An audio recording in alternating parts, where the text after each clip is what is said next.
Bienvenue dans ce point bourse du 20 septembre 2023. Je rappelle que les informations et analyses données sur cette chaîne sont données à titre indicatif et ne peuvent pas être considérées comme un conseil en investissement. L'investissement en bourse est risqué et vous êtes responsable de tous les investissements que vous faites. Alors on commence avec le DAX aujourd'hui pour voir un petit point sur les indices. Il y a dans quelques minutes la Fed qui va parler, c'est à 20h heure de Paris, qui annoncera donc à la fois la décision sur les taux directeurs, donc la pause ou la hausse des taux. A priori, plus sur une pause, mais une petite hausse de 0,25 n'est pas à exclure, et c'est surtout le discours qu'on attend après, quel va être le discours des banques centrales sur la politique monétaire dans les mois à venir. Donc c'est surtout ça qu'on attend, et que les marchés vont jouer. Alors beaucoup de volatilité toujours, avant et juste après l'annonce. On le voit, on a des marchés assez erratiques en ce moment. On va regarder le DAX. Pourquoi, hein? Le DAX, on l'a vu dans une vidéo précédente, c'est la première économie européenne. L'Allemagne, pardon, c'est la première économie européenne. Et on a eu des chiffres très mauvais récemment au niveau de l'Allemagne. Et on le voit ici sur le DAX, hein, c'est l'équivalent du CAC 40, mais en Allemagne. Sur le DAX, on commence à avoir tapé les plus hauts ici depuis cet été, hein, le 16 juin environ. On commence à baisser tout doucement. Et puis ce qu'on note, c'est que on a pas mal de mèches hautes, hein. On a un petit gap baissier ici sur les 16 000, 16 200, 16 240. Derrière, qu'est-ce qu'on fait? On met des petites mèches. On se situe à la moitié du range, hein, entre les 15 450 et les 16 427. Donc on est à la moitié, et à chaque fois qu'on arrive à cette moitié, on met des mèches. On va chercher de plus en plus bas. Donc il y a quand même cette première économie européenne qui a beaucoup de mal. Et on le voit, hein, les marchés assez volatiles, assez erratiques, avec tout ce qu'on perd un jour, on le regagne le lendemain. Mais finalement, on fait du surplace et on est plutôt dans le bas de la figure. C'est un peu la même chose sur le CAC 40. Donc en Allemagne, plus 0,7 aujourd'hui, mais grosse attente sur l'annonce de la Fed et de la politique monétaire américaine. C'est ce qu'on verra donc ce soir à 20h et durant les minutes et les jours qui vont suivre. On va regarder le CAC 40. Le CAC, il est ici. Alors le CAC aussi qui gagne 0,6. Mais toujours dans plutôt le bas de la figure, hein. On dézoome, on a toujours ce support, cette résistance à 7004. C'est 7384 exactement, hein. C'est ici, c'est début 2022 qu'on est venu légèrement enfoncer de temps en temps, mais à chaque fois c'est trop compliqué. Et donc avant ces annonces, hein, sur les politiques monétaires, toujours beaucoup de tensions. On voit des gros chandeliers rouges, des gros chandeliers verts. Donc ça va à la hausse, ça va à la baisse, avant de trouver finalement un sens. Donc on attendra plusieurs heures et quelques jours, éventuellement la fin de la semaine ou le début de la semaine prochaine, pour voir l'impact des décisions de la Fed. Et on a eu la BCE dernièrement sur les marchés. Mais pour l'instant, on est toujours un peu comprimé entre ces taux. Il y a une sorte de squeeze, hein, sur les indices, qui devrait finalement sortir dans un sens ou dans l'autre très prochainement, probablement fin de semaine à venir. Donc sur le CAC, on voit toujours cette grosse résistance qui peine à percer, et ne pas se fier à d'éventuelles hausses ou baisses un peu trop fortes qui auront lieu ce soir ou demain. Il faudra quelques jours, au moins 2 ou 3 jours, pour lisser ça dans le temps et voir un impact réel sur les cours et surtout sur le sens des cours et des actions à venir. Alors avant de regarder les actions, on va regarder aussi les matières premières, parce que c'est intéressant, et l'euro-dollar après, notamment l'or. L'or qui est en train de bien performer. Pourquoi? Parce qu'on a le dollar qui est en train de baisser légèrement, hein, depuis quelques jours. Donc l'or aujourd'hui qui prend 0,6, on le voit. Et c'est un peu tôt pour envisager une sortie par le haut de l'or, hein, et pour aller taper les 2000 et 2100. C'est surtout dû au dollar qui baisse un petit peu, mais on est quand même en embuscade et plutôt bien orienté sur le métal précieux, donc ça c'est à surveiller.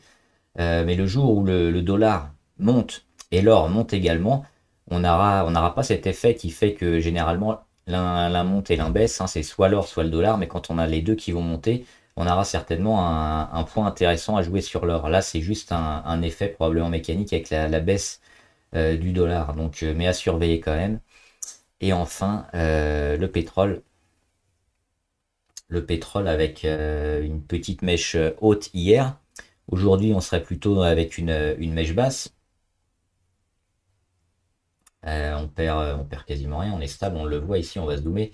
Donc une mèche haute hier, une mèche basse, on est en train quand même de se stabiliser autour des 95, hein. Donc on peine à aller chercher les 100. Ce qui va nous intéresser, c'est surtout le jour où on va revenir sur les moyennes, plutôt à 20 jours, donc ça va mettre encore au moins une semaine. On va certainement temporiser dans cette zone-là.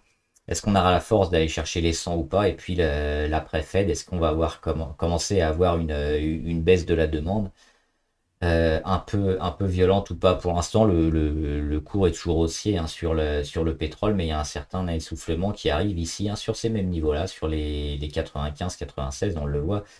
Quand on allait taper les 99, c'était vraiment assez rare. On avait quelques chandeliers, mais on n'avait pas une grosse zone bien travaillée. La zone travaillée, elle est vraiment ici sur les 95. On le voit pendant l'année 2022. C'est une zone qui était souvent testée et souvent le plus haut.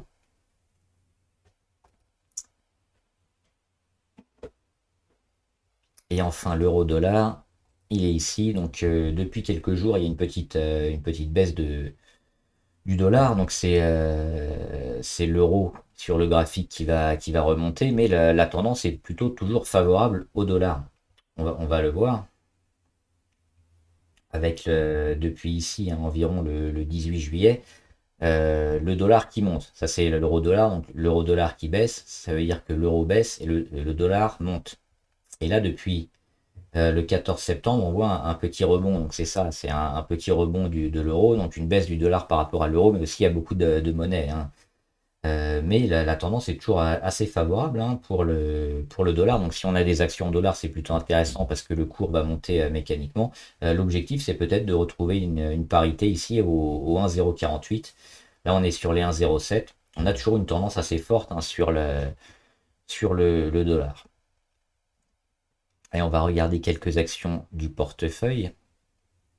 On va faire assez vite aujourd'hui, parce que le gros, ce sera surtout ce soir et demain. Donc on reviendra certainement demain pour voir ce qui s'est passé.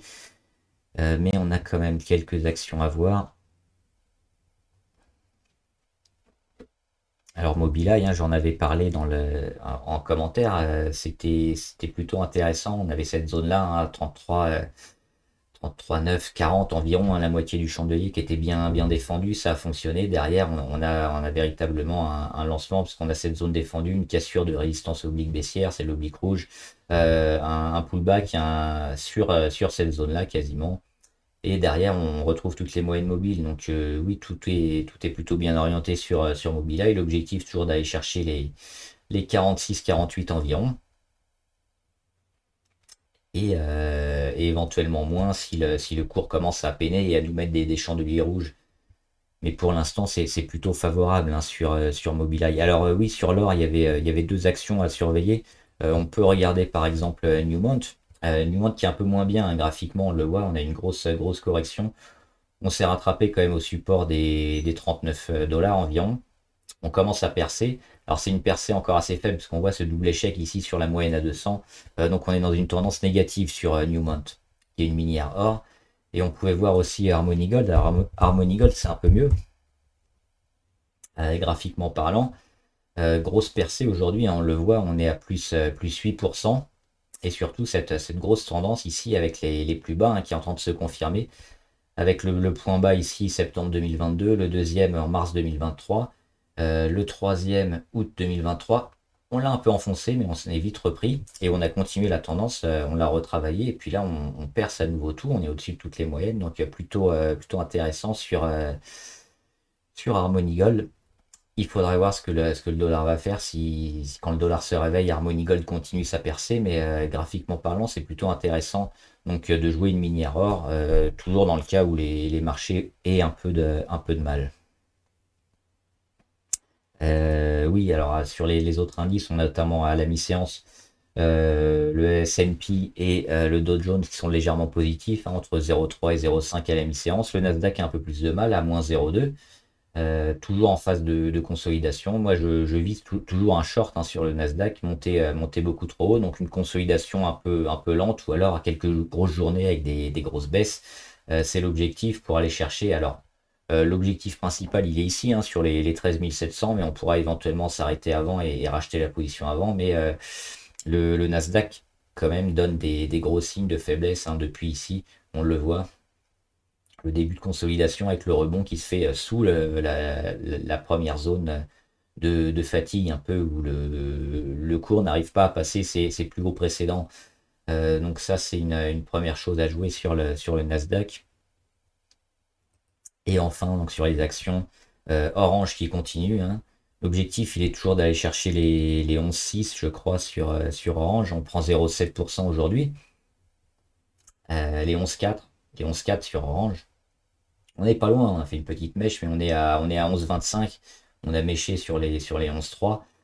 Donc l'objectif principal, il est quasiment atteint. Donc on peut vraiment éventuellement vendre la position, mais la garder, ça s'entend aussi en montant les stops. On est toujours en zone de surachat, hein. Le RSI est à 82. 82, c'est très bien, mais on a encore éventuellement une marge un peu euphorique au-dessus des 90, hein. Ça arrive de temps en temps. Donc pourquoi pas se laisser la possibilité d'aller taper la résistance à 11,44 et éventuellement de continuer la marche en avant sur Orange. Donc moi c'est ce que je fais toujours en position, hein, depuis ici, même avant je l'avais pris depuis cet été au mois de juillet, juin-juillet.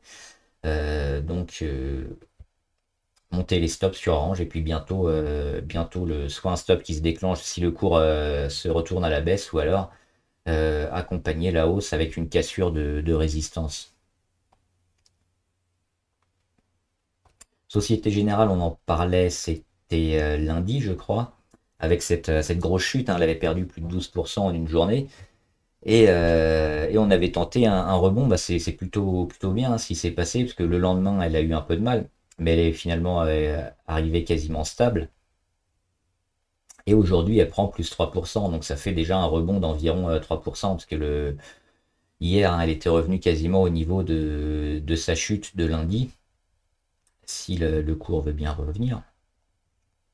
Donc oui, Société Générale, c'était plutôt intéressant parce qu'on a cet effet de retour sur la moyenne à 200. On le voit ici, hein, avec le chandelier rouge. Hop, on zoome. On est arrivé ici sur la moyenne à 200. C'est les petits pointillés roses, hein, ils sont ici. Les pointillés roses. Hop. Donc une baisse certainement excessive, et le marché l'a trouvé une opportunité d'achat intéressante. Donc le lendemain, on a eu un peu de mal, mais on s'est rattrapé quand même à la moyenne à 200. Et aujourd'hui, un beau rebond aidé par la Fed qui va parler, quand on sait avant les annonces des banques centrales.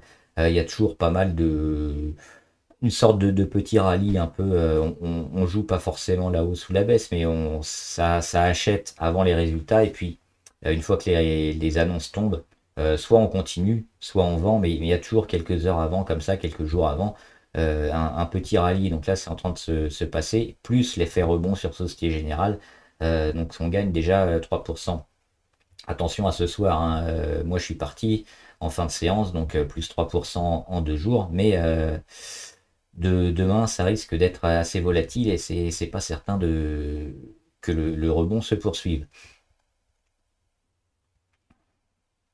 Thales, on avait parlé aussi pour un short. Pour l'instant, c'est plutôt bien parti, parce qu'on voit que le cours est en train de s'inverser. On n'est pas loin d'avoir l'inversion de tendance niveau MACD, et ça aussi c'est intéressant, hein. On le voit ici en territoire positif. Les petits histos qui deviennent de plus en plus petits, donc plutôt intéressant. On commence déjà à aller chercher les premières moyennes. L'objectif, toujours pareil, hein, dans un range, on vend le haut, on achète le bas. Donc là, on était dans le haut, c'est vendu. L'objectif, il est par là. Et puis, si le cours commence à rebondir un peu avant, pareil, on changera son fusil d'épaule. Mais là, la tendance serait plutôt à la baisse sur Thales, avec une résistance, une grosse résistance à 40,3, qui est trop compliqué à passer pour le moment. À chaque fois, c'est vendu. Donc, on continue d'accompagner la séquence.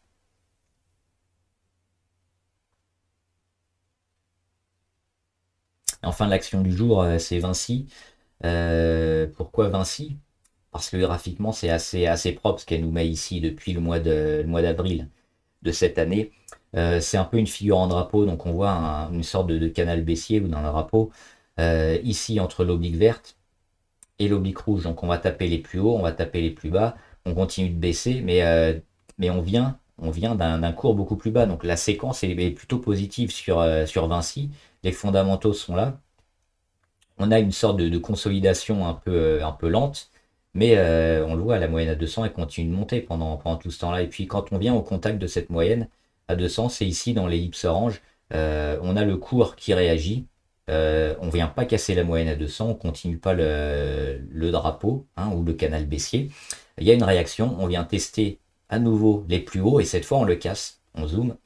Depuis le 15 septembre, vendredi 15, on l'a cassé. On a légèrement réintégré. Aujourd'hui encore, on sort. Donc c'est plutôt intéressant pour moi d'acheter ce genre de choses. Hein. C'est un signal d'achat, cette figure ici, avec le drapeau et la sortie ici qui se fait. Ça s'achète pour jouer une hausse plutôt forte et moyen ou long terme sur Vinci. Alors toujours avec des vagues et des sous-vagues, mais le but c'est d'aller chercher les 112.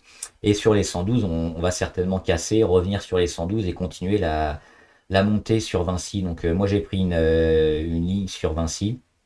Je rechargerai peut-être encore après. C'est une première taille de position pour le moment. Mais c'est une action plutôt graphiquement très intéressante qui s'achète aujourd'hui ou demain. Et on avait une dernière qui était intéressante. C'était Bouygues. Bouygues, pourquoi? On le voit, hein, une belle montée, un canal haussier sur Bouygues. Et à chaque fois, quand on arrive sur les plus hauts du canal, c'est vendu. Et là, on est pile dessus hein, aujourd'hui. Donc si vous êtes sur Bouygues, attention, peut-être le moment de monter les stops ou de vendre. En tout cas, si en cette fin de semaine, hein, jeudi, vendredi, on n'arrive pas à passer au-dessus des 34 euros, on aura certainement une séquence à la baisse sur Bouygues. Donc il faudra vite vendre ou alléger et puis racheter éventuellement un peu plus tard. Mais là, on arrive certainement sur le haut de la séquence, même si on le voit à moyen long terme. Bouygues est toujours très bien orienté. Voilà, je ferai les valeurs abonnées demain ou vendredi. J'espère que la vidéo vous a aidé. N'hésitez pas à poser des questions sur les valeurs que vous voulez qu'on analyse, sur les valeurs en général, le trading en général, la bourse ou la Fed, votre avis sur l'économie. On en discutera. Bon trade, à plus!